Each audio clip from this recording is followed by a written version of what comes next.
Amanat daripada amandemen konstitusi itu adalah merampas kekuasaan dari eksekutif diberikan kepada legislatif. Akhirnya rapat hari-hari dari DPRD itu rapat begituan, jatah-jatah, pengawasannya jadi hilang. Dalam budgeting juga begitu. Itu yang dari awal itu saya pengen ini dibongkar semuanya itu. Dalam budgeting itu sebenarnya kalau dilihat masa pembahasan kan kecil sekali. Dulu saya termasuk yang ingin membubarkan badan anggaran.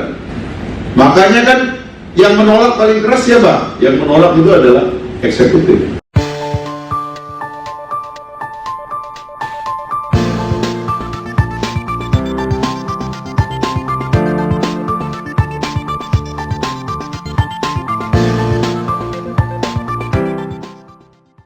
Yang hadir ini saya lihat ini sistem pendukung yang tidak berubah, karena ini lagi pemilu kan. Mayoritas sekarang itu sistem pendukung yang berubah Pak, political appointee, ada sekitar 5.000 ya, 3.000 ya, karena 7 kali 550 orang. Nanti akan nambah karena anggota DPR-nya nambah 15. Kelihatannya ini kalau senyumnya permanen begini ya. Itu sistem pendukung yang dulu kita sebutnya PNS gitu. Sekitar 1.000 berapa? 1.300-an. Sekarang udah minoritas itu kan. Dulu sistem pendukung dari dalam yang lebih banyak daripada sistem political appointee. Ini untuk menggambarkan dinamika di DPR ini yang harus kita tuntaskan. Bapak Ibu sekalian, kita baru selesai pemilu dan ada satu hal yang hari ini kita ingin menuntaskan. Ada banyak lubang-lubang PR di dalam kita bernegara ini dan harus ada yang membicarakan, karena kalau nggak dibicarakan ini bisa lubang terus ya. Saya sudah 14 tahun di DPR, 14 tahun setengah, hampir 2 tahun sebagai anggota MPR, karena ikut juga menjadi tenaga ahli di panitia ad hoc dulu waktu amandemen konstitusi. Jadi relatif memang karir saya di gedung ini dalam hampir 20 tahun terakhir. Jadi saya mengerti ini A sampai Z daripada persoalannya.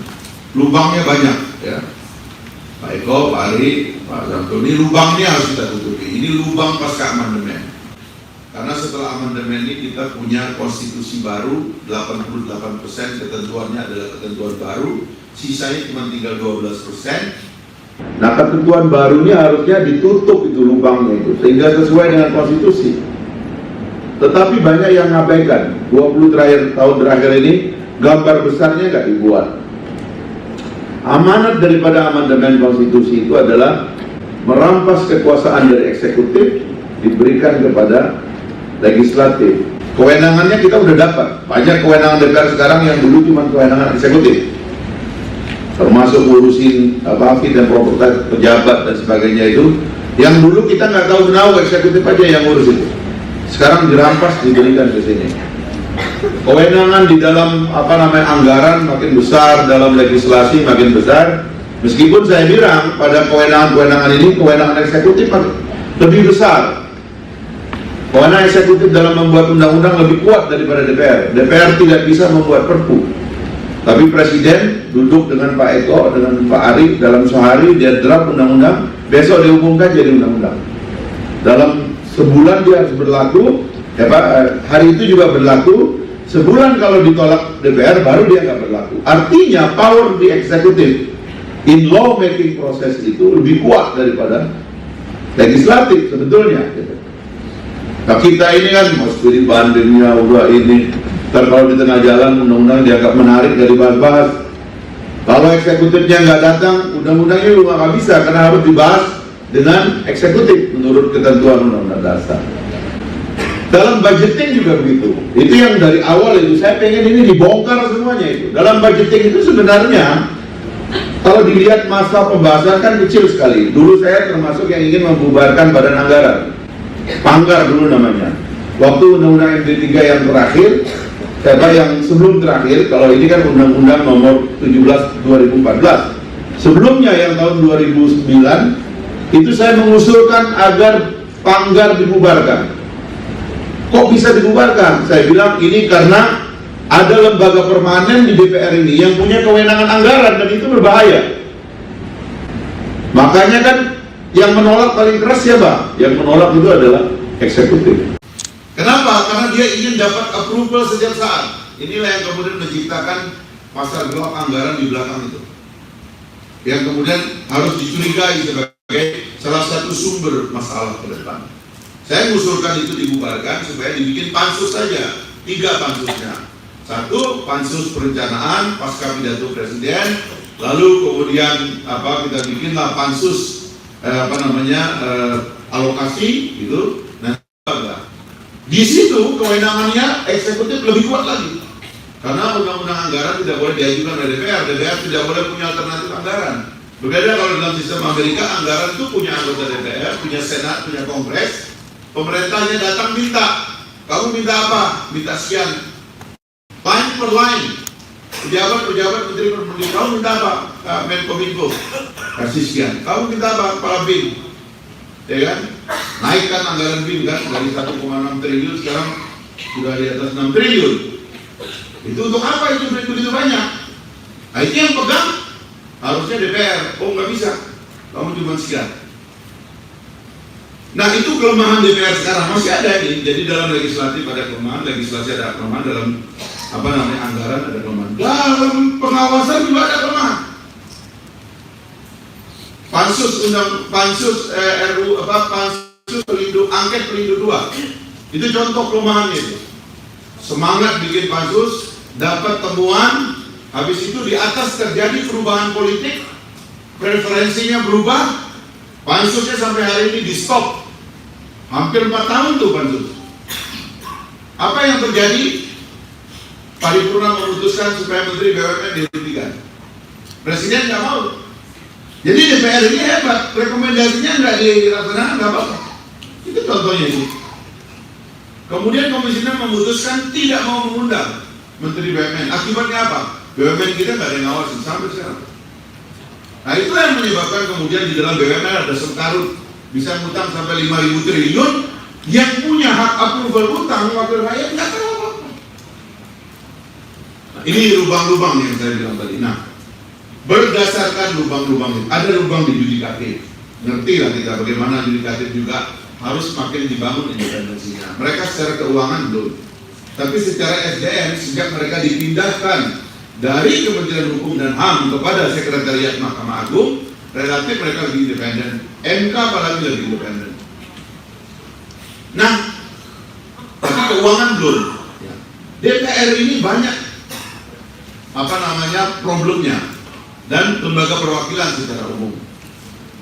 Melihat lubang-lubang itulah kita ingin menyempurnakan. Ini ikhtiar nih, kita satu kamar dulu. Kalau trias politika kan ada legislatif, ada eksekutif, ada judikatif.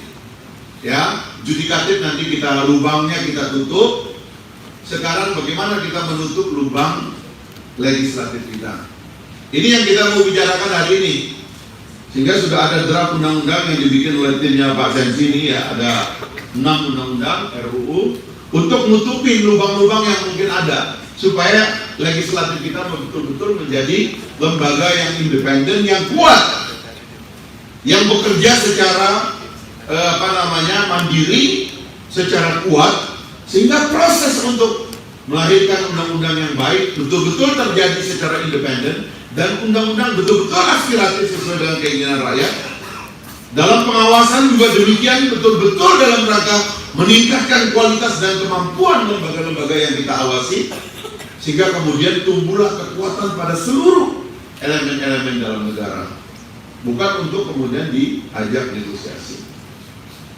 Nah, ada 6 yang kita mau kerjakan itu. 4 adalah kita mau memisahkan undang-undang MD3, ya, menjadi murni sebagai undang-undang politiknya. Jadi politiknya DPR itu apa? Politiknya MPR itu apa? Politiknya DPD itu apa? Politiknya DPRD itu apa? Khusus untuk DPRD, ini juga usulan saya, Sebaiknya nanti pemerintah rela untuk membuat DPRD yang lebih mandiri. Sebab sekarang ini, saya mohon maaf ya, mindsetnya pemerintah pusat, DPRD itu dianggap pegawainya Kementerian Dalam Negeri. Itu mentalitasnya. Menganggap bahwa proses demokrasi lokal itu nggak penting. Meskipun kemarin MK sudah membuat keputusan bahwa Perda nggak boleh dibatalkan oleh keputusan Kemendagri, tapi kita harus bikin undang-undang khusus supaya tentakel yang mengawasi negara di luar DPR atau lembaga legislatif pusat itu makin banyak. Semakin mandiri DPRD kita, mudah-mudahan kabupaten ya di DPRD tingkat 2, kabupaten dan kota akan semakin lebih berjalan dengan baik, dengan mandiri, lebih bersih. Kalau tidak mandiri Pak, terutama mohon secara finansial ya memang mentalitasnya DPRD kita di mana-mana akhirnya dianggap jadi pegawainya bupati, pegawainya sekwan, pegawainya wali kota. Ini nggak boleh dibiarkan, sebab kalau dengan demikian tidak ada gunanya nanti mereka. Sekarang Bapak tahu nggak apa sih hebatnya DPRD tingkat 2, DPRD tingkat 1? Bapak tahu nggak? Penyalur bansos dari eksekutif. Jadi perlu teman-teman peneliti ini bikin penelitian coba. Itu tidak lebih dari penyalur bansos. Itulah yang dilakukan itu. Makanya kemudian kalau ada yang agak berani sedikit itu paling seminggu atau setengah tahun paling lama lah. Begitu ketemu polanya, oh, dia udah ditandemkan dengan ini katanya dinas pertanian. Jadi sekarang dia banyak tuh bantu itu rakyat itu traktor. Oh dapat pupuk. Jadi para peneliti harus agak alert dengan istilah-istilah ini. Udah dapat pupuk. Oh dia sekarang bisa bantu komputer di sekolah itu karena dekat dengan dinas pendidikan. Dan itu sudah. Akhirnya rapat hari-hari dari DPRD itu rapat begituan. Jatah-jatahan. Pengawasannya jadi hilang. Nah di undang-undang MD3 kita pisahkan supaya lahir undang-undang DPRD yang juga kuat. Asumsinya kemandirian DPRD menyebabkan dia independen terhadap eksekutif, menyebabkan dia bisa mengawasi eksekutif secara baik, baik dalam politik perencanaan anggaran dan kewenangan di daerah maupun pada pengawasannya di ujung. Saya kadang-kadang ada mixed feeling dari kita, orang Indonesia, menganggap bahwa kemerdekaan itu tidak terlalu penting dan independensi itu tidak terlalu penting. Ada dalam mentalitas kita. Jangankan di daerah, di pusat ini mentalitasnya begitu. Ini yang nanti di atas nih ya, Pak Ali, di atas itu perlu diperbaiki. Salah satunya nanti adalah bagaimana mengatur agar antara partai politik dengan pejabat yang diutusnya itu harus betul-betul diatur. Orang lupa membedakan apa beda anggota DPR dalam fungsi atau sistem parlementer dan sistem presidensil seperti kita. Dalam sistem parlementer yang dia hanya anggota parlemen membagi parlemen, lalu mereka terbagi dua. Apabila mereka membentuk koalisi besar, maka mereka menjadi the ruling majority, menjadi pemerintah. Tunjuk Perdana Menterinya, lalu kemudian dia memimpin. Yang minoritas, opposition.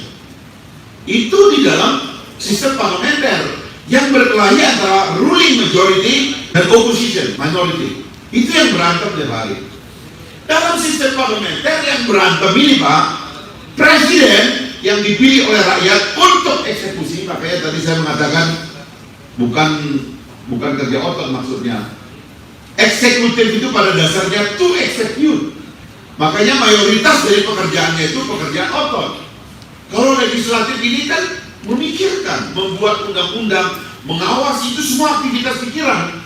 Maka birokrasinya yang harus disiapkan juga adalah birokrasi yang mengelola pikiran. Kalau di eksekutif kan birokrasi yang mengelola eksekusi, tender dan sebagainya itu. Nah, kembali kepada hubungan tadi. Di dalam sistem presidensial kita ini dipilih oleh rakyat untuk oposisi. Jadi gedung parlemen ini dalam konsep presidensialisme adalah gedung oposisi.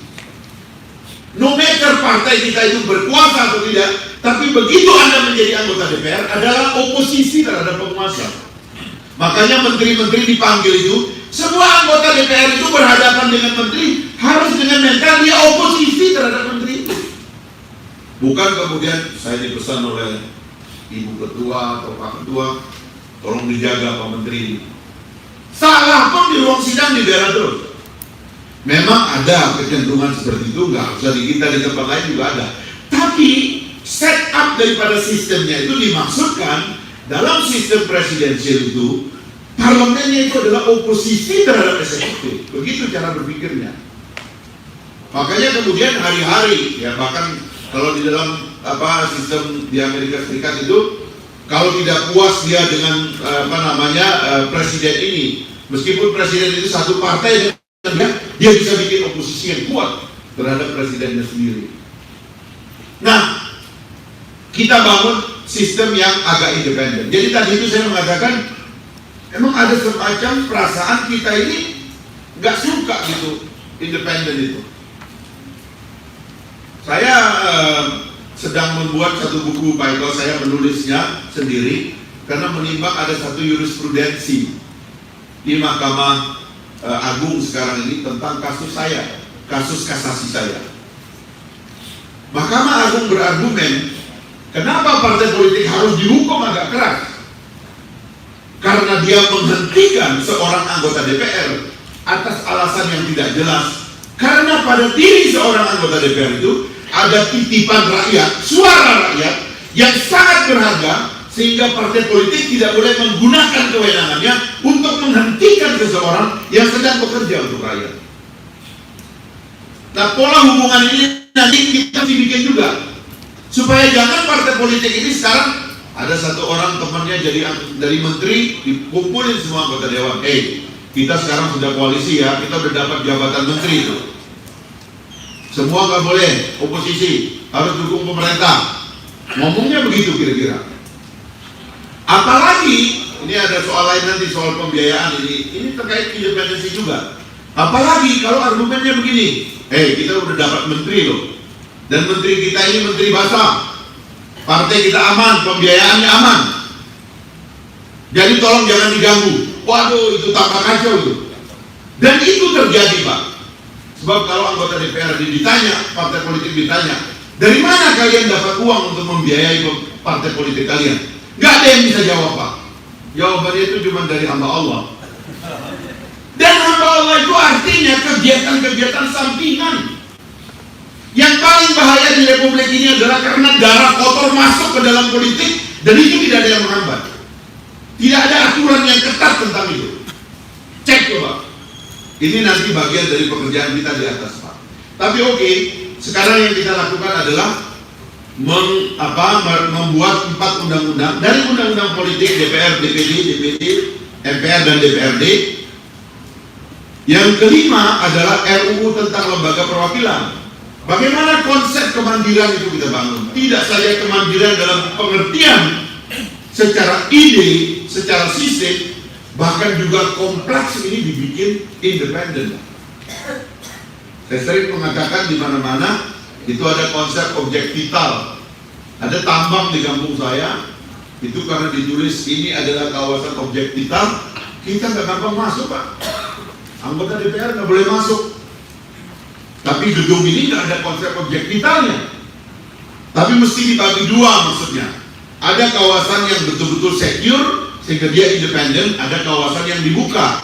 Makanya nanti fungsinya itu dua. Fungsi politik itu di kawasan khusus dan fungsi sosial, fungsi pendukung. Nanti ada perpustakaan, museum dan sebagainya itu wilayah yang semua orang boleh masuk karena orang ke situ datang belajar, ingin nonton teater, dengar seminar dan sebagainya. Termasuk ruangan seperti ini nggak apa-apa diakses oleh orang secara terbuka. Tapi ada wilayah politik yang tidak boleh sembarangan dimasuki oleh orang.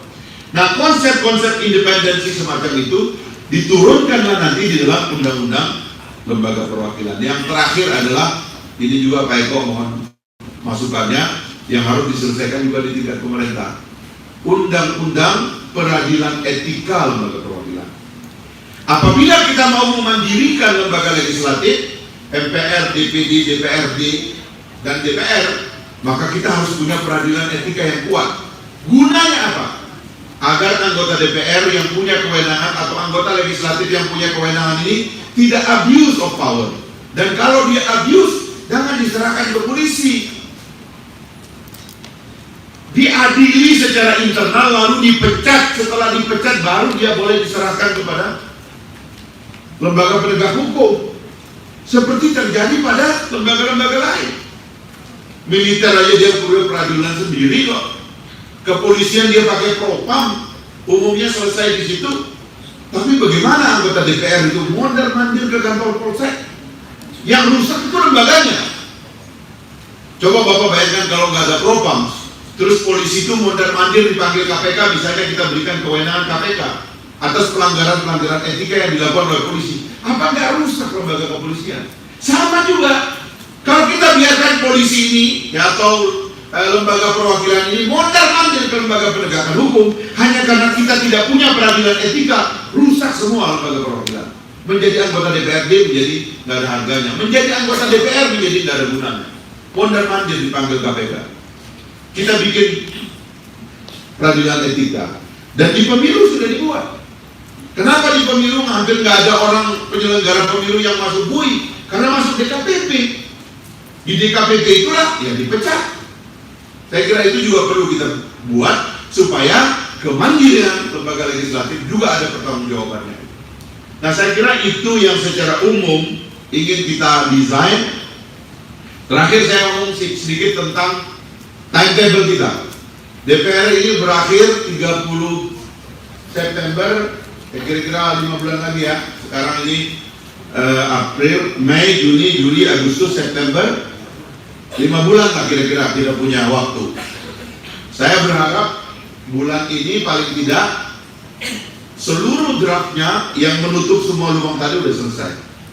Setelah itu saya sebagai ketua tim implementasi reformasi akan minta waktu kepada Bamus setelah rapid, lalu kemudian mengajukan ini kepada Balik.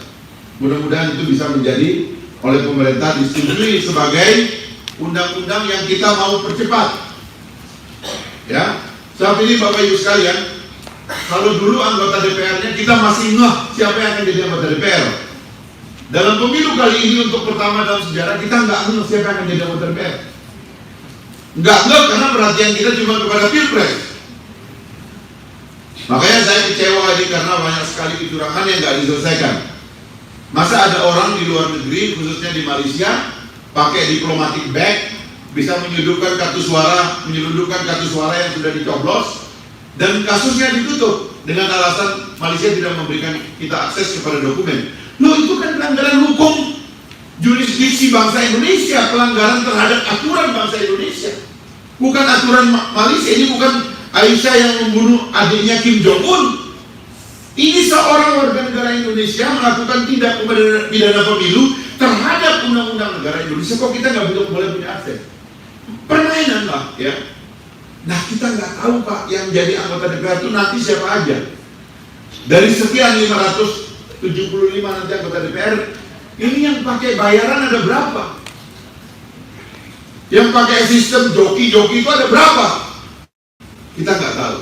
Makanya undang-undang ini perlu diperkuat supaya ada cara kita mengatasi kelemahan-kelemahan yang mungkin menjadi akibat kelemahan sistem pemilu kita yang belum kuat, sistem pengaturan hubungan kelembagaan negara yang belum kuat. Nah, inilah Bapak Ibu sekalian ikhtiar yang ingin kita lakukan. Saya mohon ke Pak Eko sebagai orang universitas, Mas Ali juga, tolong fasilitasi kami untuk menyempurnakan ini. Paling tidak, kalau misalnya ini nggak bisa masuk prolegnas, apalagi kemudian jadi undang-undang, saya berharapnya ini jadi undang-undang karena ini nggak mengubah komposisi calon pemimpin. Ketua DPR yang akan datang tuh kalau PDIP nanti perolehan kursinya paling besar, ya ketua DPR-nya dari PDIP nanti. Kita nggak akan ganggu itu. Relatif interest partai politik kita nggak ganggu. Tapi bagaimana agar lembaga ini betul-betul menjadi lembaga yang kuat, yang independen, yang punya kemampuan mengawasi jalannya pemerintah, kita perlu undang-undang ini. Maka mohon bantu kami semua memperkuat, menutup lubang-lubangnya. Di sini teman-teman peneliti juga sudah bekerja dan ingin bekerja terus. Apabila kita bisa masuk dalam prolegnas, misalnya pada bulan Mei, lalu kemudian Juni-Juli kita kebut, begitu ya. Lalu kita coba konsultasi dengan presiden dan presiden mau. Tapi ini lagi-lagi nih, kalau presiden nggak mau dibikin independen kayak presiden-presiden sebelumnya, susah juga. Terus terang Pak, kesimpulannya terakhir, yang paling tidak mau konsep ini adalah eksekutif. Saya udah coba dari 3 undang-undang MD3 yang lalu, mulai dari Menkumham, tongkrongin ini aturan, nggak boleh ada yang independen. Nah, ini lubang-lubang yang saya bilang tadi. Nah, berdasarkan lubang-lubang ini, ada lubang di yudikatif.